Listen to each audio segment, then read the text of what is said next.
Nandar, subscribe lama, pengen jadi pemeran utama. Albert, bang, next, nama aku ya bang. Hana, Hana mau atuh disebutin namanya. Rina, penonton setia nih bang, pengen dong dijadiin namanya. Well, sebuah film remix dari film aslinya berjudul The Crow yang rilis pada tahun 1994 menghidupkan kembali kisah balas dendam 30 tahun silam yang penuh kegelapan dengan gaya modern. Seperti apa cina kisahnya, gengs? Kita kudu aja langsung ke filmnya.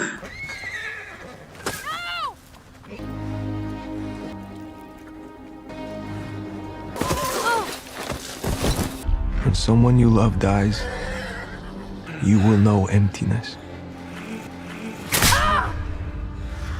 You will know what it is to be completely and utterly alone. You will never forget, and you will never forgive. Kisah dimulai dari seorang gadis bernama Hana yang terbangun dari molornya karena sebuah panggilan telepon. Dia bernama Zaidi nyuruh si Hana supaya melihat video yang barusan dia kirim. Entah video apa, kita pura-pura gak tahu dulu. Yang jelas itu direkam secara diam-diam oleh teman mereka bernama Dum. Si Zaidi nyuruh Neng Hana supaya bersiap karena kita akan pergi dari kota ini. Katanya sudah tidak aman lagi dan tunggu sampai Akoh datang menjemputmu. I think they've got someone on me. Ya, rupanya si Zaidi sudah ditunggu oleh beberapa orang yang langsung membiusnya. Neng Hana yang kehilangan kontak pun memutuskan akan mendatangi rumah si Zaidi, namun baru juga keluar, tiba-tiba saja seseorang mengikutinya. Sadar itu adalah ancaman, dia pun menabrakkan diri pada polisi dan kebetulan si Hana yang sejatinya pecandu narkoboy langsung diamankan pihak berwajib. Beralih ke seorang pemuda bernama Nandar, ternyata dia adalah si bocil yang broken karena kehilangan kudanya di awal tadi. Saking brokennya dia juga sampai terjerumus ke dalam perangkap narkoboy yang kini sedang menjalani rehabilitas. Seperti yang kita tahu, Neng Hana yang semalam digondol pun dimasukkan ke fasilitas rehab ini. Namun Sin beralih ke wanita yang nangkep si Zaidi waktu itu. Dia bernama Rina dan melaporkannya pada seseorang bernama Albert. Wah, jadi si Albert ini ternyata memang sedang mencari Neng Hana, namun dikarenakan si Zaidi tidak mau mengatakannya, seketika si Albert pun membisikkan dia yang membuat si Zaidi seperti kesurupan lalu menyucuk-nyucuk dirinya. Ternyata si Albert ini adalah manusia yang telah melakukan perjanjian dengan iblis untuk mengirim jiwa-jiwa tak berdosa ke neraka dengan imbalan hidup abadi. Makanya umur dia saat ini sudah ratusan. Tapi Sin kembali ke rehabilitas. Jadi setelah 1 malam setengah hari di sana, mereka pun akhirnya saling sapa juga, bahkan berkenalan sampai benih-benih cintrong tumbuh dalam hati mereka. Sinnya terkesan lompat-lompat karena intinya setelah beberapa hari mereka menjadi semakin dekat. Nah, suatu ketika tiba-tiba ada panggilan buat Neng Hana, katanya ada kunjungan. Dia sendiri kaget siapa yang berkunjung karena tidak ada orang terdekatnya yang tahu kalau dia sedang direhab, dan ternyata itu adalah Teh Rina dan Reng-Rengan. Sadar dirinya terancam, Neng Hana pun minta bantuan si Nandar bagaimana caranya supaya mereka tidak menemukanku. Lantas si Nandar pun membawanya ke tempat laundry dan menunjukkan jalan keluar untuk kabur dari sini. Dikarenakan the power of love yang berbicara, si Nandar pun jadinya malah ikut kabur. Feel the pleasures of another man.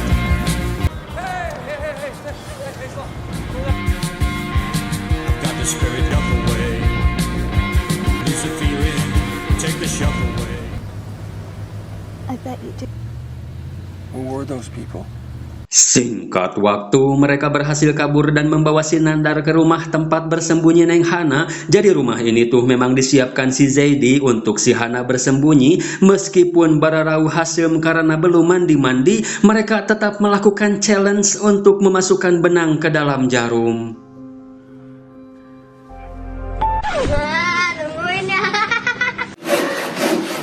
Keesokannya, jadi ceritanya mereka ini semakin bucin, sempat-sempatnya rekreasi padahal yang sedang mereka hadapi ini adalah pemuja iblis, tapi kita singkat waktu saja. Setelah kembali ke rumah lanjut dengan karaokean, tiba-tiba si Hana berhenti bernyanyi dengan muka yang sangat gaalen, lalu dipaksa untuk bermain piano katanya biar si Hana lupa dengan semua ini. Tiba-tiba saja dia teringat dengan masa lalu saat bermain piano yang ada di dalam video Tea. Si Nandar pun bertanya, "Are you okay?" Mereka pun keluar untuk membicarakan hal itu, kalau Neng Hana ini memang hobi bermain piano, tapi dia tidak mau menceritakan kejadian yang membuatnya trauma karena setelah itu ia takut si Nandar akan meninggalkannya.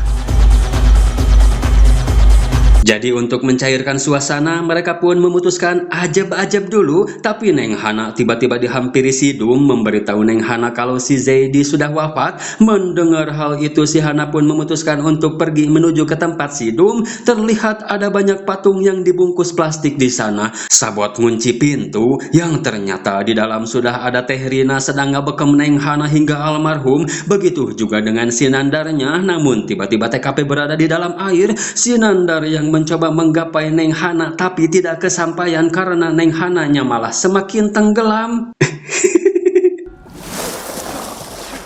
Jadi ibaratnya sungai ini adalah tempat pelepasan jiwa. Jadi jiwa Neng Hana yang sudah dipersembahkan si Albert tidak bisa ditolong lain dengan jiwa si Nandar yang masih 50-50 antara neraka atau surga. Lalu dia bertemu dengan pemandu roh, kita sebut saja Patatang. Katanya si Nandar masih punya kesempatan untuk memperbaiki yang salah, lalu mendorongnya ke kolam darah hitam. Seketika ia pun kembali hidup.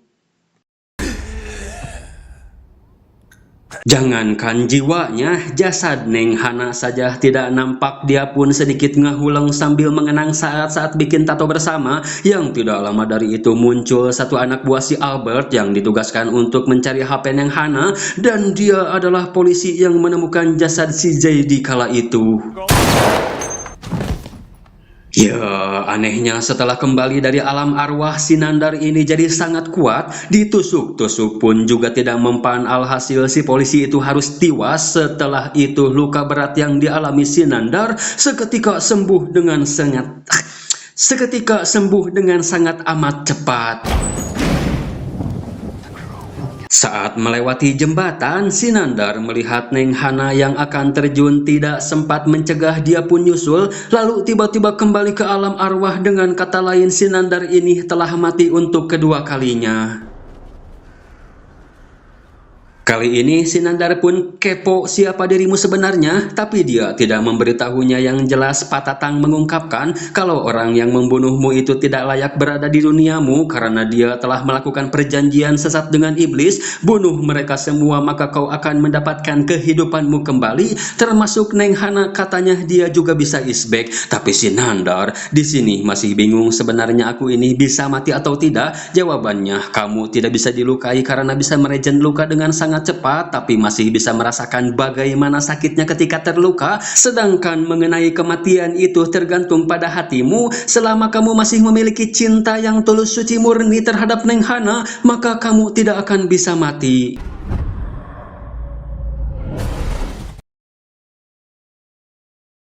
Setelah kembali hidup, si Nandar menemui sahabatnya tukang tato Tea, bermaksud mau minjem bedil. Dia pun menuju ke pemakaman Neng Hana dan menemui ibunya di sana. Katanya ada hal yang perlu dibicarakan. Lantas mamahnya si Hana pun membawa si Nandar ke rumahnya. Jadi si Nandar yang baru ngeh kalau si Sophia ini adalah ibunya, bertanya, apakah kau tahu siapa yang membunuh anakmu dan kenapa kau bersama mereka saat mengunjungi pusat rehab? Siapa mereka sebenarnya? Alih-alih menjawab, si Sophia justru malah cosplay seperti orang stres, lalu nyuruh si Nandar supaya pergi. Tapi si Nandar tidak pergi begitu saja, melainkan dia masuk ke kamarnya Neng Hana. Di sana dia menemukan name tag si Hana ketika masih belajar musik. Lantas si Nandar pun langsung OTW ke sana dan benar saja di sana ada anak buah Teh Rina. Si Nandar minta daftar nama orang-orang yang telah menyuruhmu, tapi dikarenakan dia tidak mau memberitahunya, saat itu pun dia dimodarin. Yang tidak lama dari itu Teh Rinanya muncul.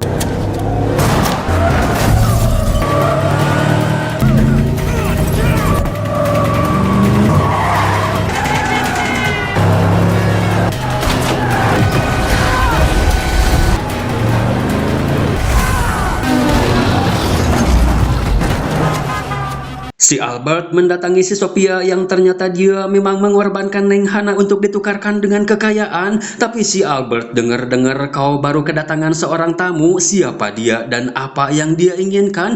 Dijawab si Sophia kalau dia mau membunuhmu dan itu bukan kemarahan biasa, melainkan ada cinta yang melandasinya. Dia berpikir dengan cara membunuhmu maka semuanya bisa kembali termasuk Neng Hana. Hal itu membuat si Albert murka. Seketika ia pun membisikkan mantra di telinganya si Sophia.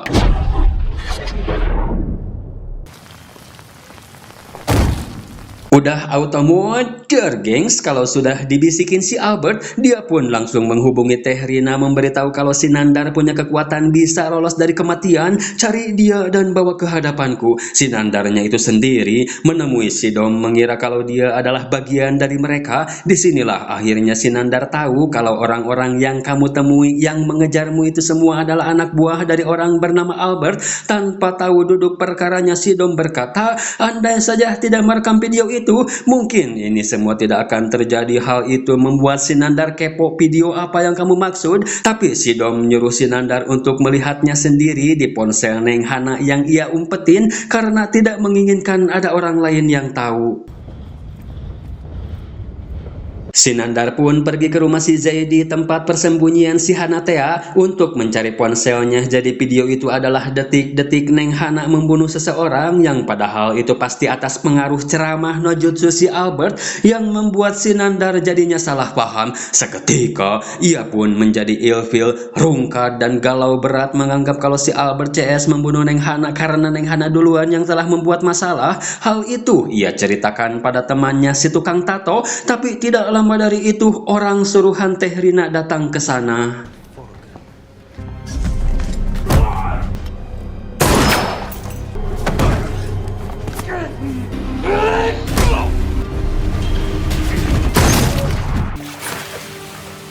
Ya, secara otomatis keabadian yang dimiliki si Nandar pun pudar. Itu karena cinta tulus suci murni dalam dirinya telah hilang. Dia pun kembali ke alam arwah dan bertemu dengan Patatang yang menyesalkan peringatannya tidak dicerna si Nandar kalau musuh cinta itu bukan kebencian melainkan adalah keraguan. Secara tidak langsung Mas Nandar ini telah menyia-nyiakan kesempatan dan kekuatan yang telah diberikan dewa.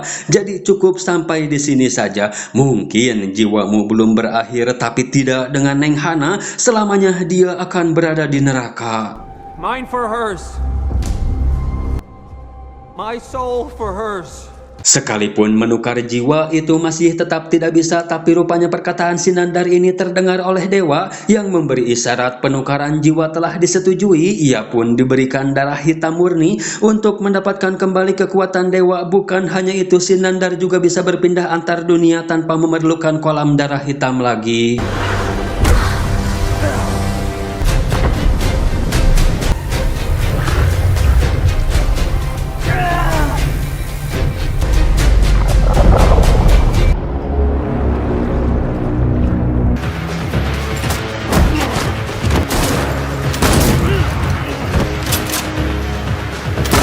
Jadi ini tuh kesempatan terakhir Mas Nandar. Sekalipun jiwanya telah resmi akan ditukar, dia masih harus tetap membunuh si Albert. Selain balas dendam juga sebagai syarat terakhir untuk mengembalikan jiwa Neng Hana.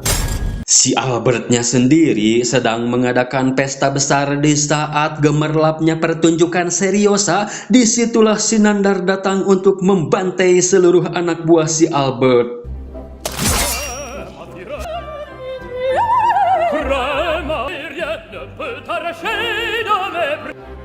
Je sais nous transporter.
Si Albert yang entah berada di mana dapat laporan kalau si Nandar telah datang. Jadi selama ini si Teh Rina hanya dimanfaatkan si Albert seraya berterima kasih telah menuntunnya kepadaku, karena pada saat si Nandar menemukannya secara otomatis dia dipaksa untuk mengatakan di mana si Albert berada. His country's dead.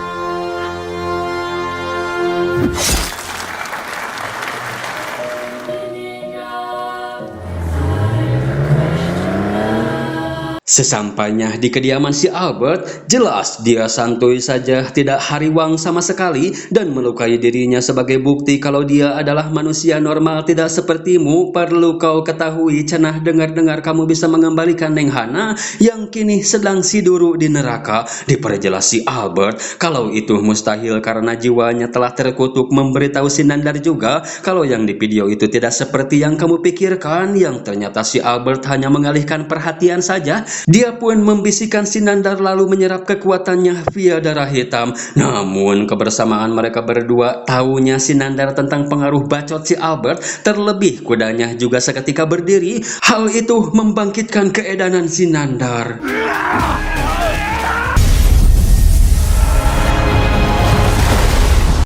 Apakah si Albert modar cenah gengs karena mereka kini berada di alam arwah? Dan ini yang terjadi pada arwah dengan segudang dosa. Seketika si Albert pun ditarik ke dalam neraka. Setelah itu Neng Hana yang waktu itu semakin tenggelam mengapung dengan sendirinya hingga ke permukaan dan sampai ke alam arwah, di mana di sini si Nandar memberitahu Neng Hana kalau semuanya telah berakhir, kini kau bisa kembali tapi aku tidak bisa ikut bersamamu. Ya, jadi ada perubahan di dunia nyata di mana kejadiannya sampai habis mereka terbekam plastik saja. Di sana ada Pak Tatang yang menyamar menjadi kepolisian hanya untuk mengatakan kalau si Nandar telah berjuang keras hanya untukmu. Lalu apa cenah yang akan terjadi dengan si Nandar? Istilahnya penukaran jiwa bukan berarti ditukar dengan menggantikan jiwa si Hana di neraka, melainkan jiwa si Nandar akan selamanya berada di dalam alam arwah. Meren eta ge nya. Haha, gitu welah pokoknya mah. Tapi kira-kira nih perlu gak bahas film aslinya? Gaskeun di kolom komentar.